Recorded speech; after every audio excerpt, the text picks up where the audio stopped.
သွားကြလေနောက်ပိုင်းမှာကြတော့ကျွန်တော်က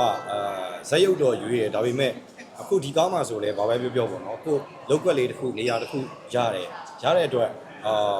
ဗီလိန်ပဲဖြစ်ဖြစ်ပေါ့နော်ကျွန်တော်အဲ့လိုမျိုးဝင်ပြီးတော့အမှုပညာအရာပေါ့နော်ကျွန်တော်ရိုက်တာပေါ့အဲ့လိုဆိုအနောက်ကားတွေမှာလည်းအဲ့လိုပဲကျွန်တော်ဗီလိန်ဆိုပေမဲ့လည်းကိုယ့်အတွက်မှတ်တိုင်တစ်ခုလောက်ွက်တစ်ခုအမှုပညာကြံမယ်ဆိုရင်တော့ကျွန်တော်လုပ်တယ်ရိုက်တယ်နောက်ရိုက်ထားရရှိရအဲ့လိုဆိုတော့လေအဲ့လိုပေါ့မတူတဲ့ပုံစံမျိုးပေါ့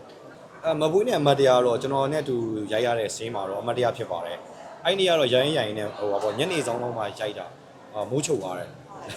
အဲ့ဒါလေးလည်းအမတ်တရားပဲပြီးတော့နောက်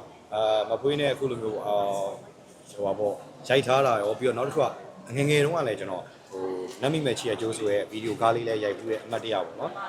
အဲ့ဒါလေးလည်းရှိတယ်ဒါပေမဲ့အခုတော့အမမမှတ်ပြီးတော့ကျွန်တော်ပြန်ပြီးမိတ်ဆက်ရတာပေါ့အဲ့လိုပေါ့ကျွန်တော်ငငယ်တုန်းကဒီမှာပုံပြပြီးတော့